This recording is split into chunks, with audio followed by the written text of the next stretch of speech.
Esselamu Aleyküm İsmail müəllim. Aleykümselam. Necəsiz? Ve berekatuhu. Elhamdülillah. Hamd olsun. Şükürler olsun.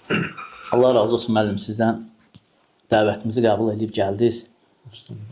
Allah razı olsun bütün sələfi elm tələbələrindən. Hər bir əziyyətə qatlaşıb elm tələb edirsiniz. Cəmiyyəti bu cür maarifləndirirsiniz. Allah razı olsun müəllim. Deməli, izləyicilərdən olan bir neçə suallarımız var. Çalışacağım müəllim bu gün sizi yormayım. İmkan dairəsində ən önəmli olan, daha çox şübhə doğuran sualları oxuyum. Bu müasir dövrdə sosial şəbəkələrin bu informasiyanın bol olan vaxtında dini maarifləndirmənin geniş olmasına baxmayaraq, hətta Allahın varlığı, bu qeybi məsələlər, cənnət, cəhənnəm məsələləri barədə də yanlış yanaşmaların artdığı bir reallıqla üz-üzəyik. Bilirsiniz, bəzi suallar maraqdan deyil, sanki emosiya təsirindən və yaxud qərəzdən və yaxud da psixoloji problemlər nəticəsində yaranır.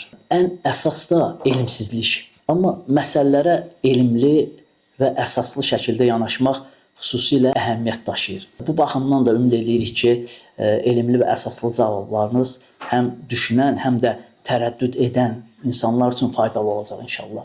Birinci sualımız, Allah məni niyə yaratdı? Yəni, mənim bu dünyaya gəlməyimdə məqsəd nədir? Bismillahirrahmanirrahim. Elhamdülillahi Rabbil alemin. Ve salatu ve selamu ala eşrafil enbiyai ve seyyidil mursalin. Nebiyyina Muhammedin ve ala alihi ve sahbihi ecma'in. Rabbi şrahli sadri ve yessirli emri ve hlul uqdeten min lisani yefqahu qavli. Amma ba'd. Allah hamd olsun muhterem kardeşler. Allah subhanahu ve teala böyle nimetler verip ve her bir Müslüman, her bir mümin bugünkü gün fürsəti var ki, nə qədər ki bu dünyada yaşayır, Allah subhanahu ve teala'ni layiqincə tanıması üçün onun çox böyük fürsətləri var. Hər birimizin möhtərəm qardaşlar. Yəni, çox böyük fürsətdir ki, Rəbbimiz bizlərə verib. O bugünkü gün qardaşın da buyurduğu kimi sosial şəbəkələr bir çox insanları azdırır və bəzən də görürsən müəyyən insanlar oradan xeyir də götürür. Bəli, xeyri də var. Sadəcə insan baxmalıdır ki, xeyri hardan götürürsən, necə götürürsən. Çünki Allahın dini çox həssasdır. Dinimiz gərək düzgün öyrənəsən, onu düzgün mənbələrdən götürəsən. Əks halda bəzən subhanallah, bəzən bir şübhə ilə insan məhv olub gedir. Bir şübhə insanı görürsən ki, Rəbbindən uzaqlaşdırır. Xüsusən də bugünkü gün ateistlər, deistlər, cürbəcür İslam düşmənləri çoxalıb. Hani görürsən ki, İslamı gözdən salırlar və müsəlmanları gözdən salırlar və Allah subhanahu wa ta'aləni layiqincə tanımağa insanlara görürsən ki, fürsət vermirlər, şübhə atırlar. Ona görə hər birimizin üzərinə düşən odur ki, Rəbbimizi və dinimizi düzgün tanımalıyıq. Və qardaşın da birinci verdiyi sualda çox gözəl sualdır. Hər kəsi maraqlandıran bir sualdır.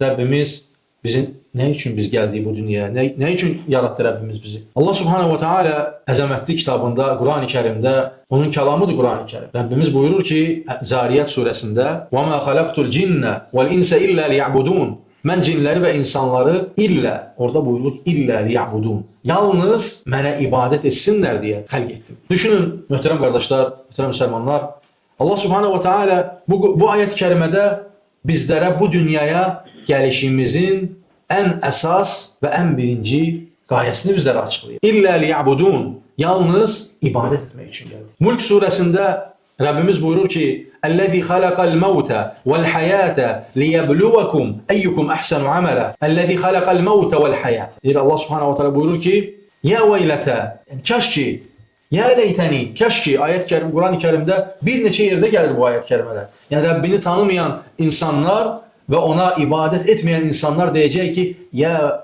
leytani." Kaş ki. Və deyəcək ki, Rabbi rci'uni, ey Rəbbim məni qaytar bu dünyaya. Çünki gedəcək orada görəcək ki, hansı ki bu dünyada ona deyirdilər ki, sən bu dünyaya ibadətə gəldin. Allah subhanahu wa ta'ala səni ibadət etmək üçün xəlq edib. Ona baxmayaraq bir çox insanlar ona məhəl qoymur. Bu fürsəti düzgün dəyərləndirmir və sonunda da peşman olur.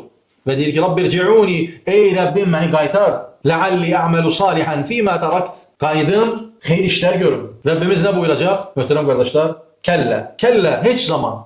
Artıq bitdi. Sənə verilən fürsət bitdi artıq. Ona görə vallahi bugün nə qədər ki yaşayırıq, bugün bizim üçün dəyərlidir, fürsətdir. Necə ki salihlərdən birisi görür ki, bir cənazə gedir, heyfslənir. Deyir ki, artıq heç bir əməl edə bilməz artıq. Alimlərdən birisi ona deyir ki, və sənin artıq hələ vaxtın bitməyib. Sən ona bax, ibrət götür. Sən ona bax, xeyir əməllər işlə. Nə qədər ki sənin vaxtın bitməyib. İnsan gözlərini bu dünyaya yumduğu zaman artıq onun qiyaməti qopur, möhtərəm qardaşlar. Artıq böyük qiyamət sonra gələcək. Ancaq insan gözlərini bu dünyaya yumdusa, artıq onun qiyaməti qopur. Artıq heç nə fayda vermir. Onun əməl dəftəri bağlanıb. Ona görə bu dünyaya gəliş qayəmizi Rəbbimiz bizlərə açıq şəkildə göstərir. Quran-ı Kərimdə, ayət kərimələrdə Rəbbimiz açıq şəkildə bizlərə buyurur ki, ibadət edin və bu dünyada gəlməyimizin qayəsi ibadətdir. Allah Subhanahu wa Ta'ala ibadət etməyən bütün müsəlmanlara bu gözəl neməti, hidayət neməti nəsib etsin.